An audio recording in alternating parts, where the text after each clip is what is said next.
MP board class 10th वाले सभी students के क्लास 12th वाले सभी स्टूडेंट्स के लिए यहाँ पर भौतिक शास्त्र विषय का जो 9 जुलाई को पेपर होने जा रहा है, रुक जाना नहीं परीक्षा के लिए, पूरा पेपर और उसका सॉल्यूशन मेरे द्वारा यहाँ पर बताया जा रहा है। और जितने भी विद्यार्थी इस वीडियो को देख रहे हैं, तो मेरे जो द्वारा जितने भी क्वेश्चन आपको बताए जा रहे हैं वो आईएमपी क्वेश्चन बताए जा रहे हैं, मोस्ट इम्पोर्टेंट क्वेश्चन पेपर।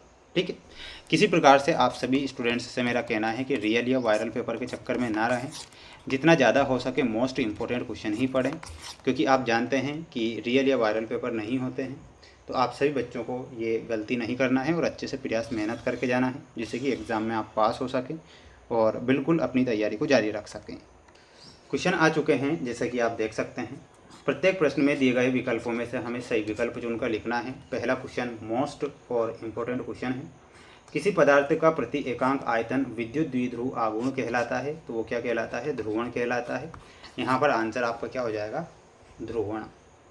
किसी तार का विशिष्ट प्रतिरोध निम्नलिखित में से किस कारक पर निर्भर करता है?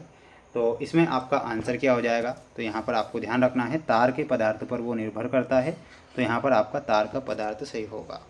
माय डियर फ्रेंड्स, ये कई बार परीक्षा में आए हुए क्वेश्चन बता रहा हूँ, 100% ये मोस्ट क्वेश्चन है और आप जानते हैं कि क्वेश्चन रिपीट होते हैं, तो बिल्कुल सभी सेट पेपर को पढ़कर ही जाइएगा। विद्युत धारा के चुंबकीय प्रभाव की खोज किसने की थी? तो ऑस्टेड ने विद्युत धारा के चुंबकीय प्रभाव की खोज की।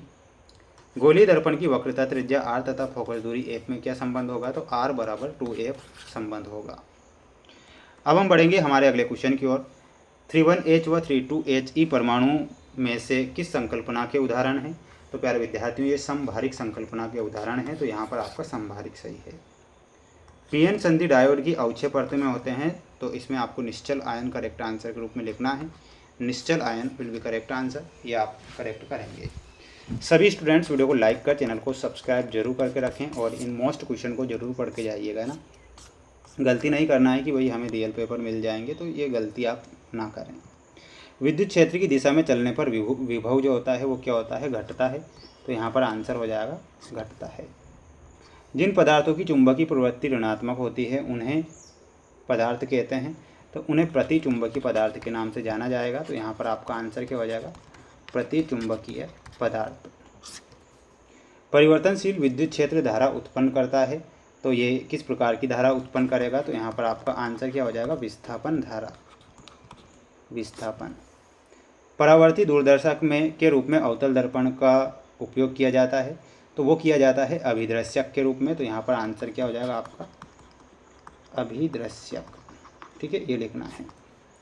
संयोजकता बैंड से ऊपर स्थित बैंड को क्या कहते हैं? तो उसे चालन बैंड कहा जाता है। पी प्रकार के अर्धचालकों में की सांद्रता इलेक्ट्रॉनों की सांद्रता की तुलना में अधिक होती है, तो यहाँ पर आंसर हो जाएगा होल्स की सांद्रता की तुलना में। तो ये आपके रिक्त स्थान यहाँ पर कंप्लीट होते हैं, आप इनका एक स्क्रीनशॉट यहाँ से ले सकते हैं। अब हम बढ़ेंगे हमारे अगले क्वेश्चन की ओर। सत्यासत्य देखिएगा। कोटर के भीतर विद्युत क्षेत्र सदैव ही शून्य होता है, तो बिल्कुल ये सत्य होगा। अर्धचालकों की प्रतिरोधकता ताप बढ़ाने पर बढ़ती है, ये गलत हो जाएगा। किसी चुंबकीय क्षेत्र में स्थिर आवेश पर लगने वाला लोरेंज बल शून्य होता है, तो ये आपको सत्य लिखना है। विद्युत चुंबकीय तरंगें निर्वात के अतिरिक्त किसी अन्य भौतिक माध्यम से गमन नहीं कर सकती है, यह गलत हो जाएगा। सिलिकॉन और जर्मेनियम दोनों यौगिक अर्धचालक के उदाहरण हैं, तो ये आपका असत्य होगा। स्क्रीनशॉट आप यहाँ पर इसका ले सकते हैं और याद आप कर सकते हैं। अब हम बढ़ेंगे हमारे अगले क्वेश्चन की ओर। ये आपकी जोड़ी है, बिल्कुल बेस्ट और मोस्ट क्वेश्चन है। स्थिर वैद्युत बल, तो इसमें आपका आंसर क्या हो जाएगा? कूलाम, यानी कि ऑप्शन नंबर 5। प्रेरित धारा की दिशा में आपका सही आंसर हो जाएगा लेंज। ठीक है, विद्युत चुंबकीय तरंग में आपको मिलाना रहेगा और वह क्या हो जाएगा? विद्युत चुंबकीय तरंग में मैक्सवेल।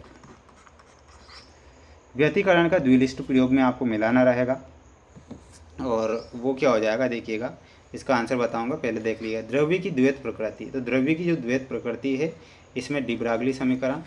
द्रव्यमान ऊर्जा समतुल्यता संबंध में आपका सही आंसर क्या हो जाएगा? तो इसमें आपको मिलाना है आइंस्टाइन। अब एक क्वेश्चन छूट रहा था, व्यतिकरण का द्विलिष्ट प्रयोग, इसका स्क्रीनशॉट ले लीजिएगा और इसका आंसर जो था यंग था। ठीक है, तो आपको ये याद रखना है। और इसके बाद देखिएगा, ये क्वेश्चन है आपकी स्क्रीन के सामने, मोस्ट क्वेश्चन, कि वायु में स्थित एकांक धनावेश से निकलने वाले कुल विद्युत फ्लक्स का मान लिखिए। तो इसका मान कितना होता है? तो लिखना है 1/1 लिखना है आपको 0। किसी विद्युत परिपथ में धारा को मापने वाले यंत्र का क्या नाम है? तो यंत्र का क्या नाम हो जाएगा? अमीटर। तो यहाँ पर आंसर होगा अमीटर। शुद्ध प्रतिरोध की परिपथ के लिए शक्ति गुणांक का मान लिखिए। तो शक्ति गुणांक का मान कितना हो जाएगा? 1। किसी स्थिति में प्रिज्म के अंदर अपवर्तित किरण प्रिज्म के आधार पर समांतर हो जाती है। तो किस स्थिति में? न्यूनतम विचलन की स्थिति में। तो यहाँ पर आंसर होगा न्यूनतम विचलन की स्थिति में। शुद्ध अर्धचालक में त्रिसंयोजी अशुद्धियाँ मिलाने पर किस प्रकार का अपद्रव्य अर्धचालक प्राप्त होगा? तो इसमें आपको लिखना है P प्रकार का। ये आपको करेक्ट करना है, स्क्रीनशॉट आप ले लीजिए इनका और अच्छे से इन्हें याद आपको करना है। ये कुछ क्वेश्चन हैं जो कि आप स्क्रीन के सामने देख पा रहे हैं, इनके आंसर बहुत जल्द मैं लेकर आने वाला हूँ।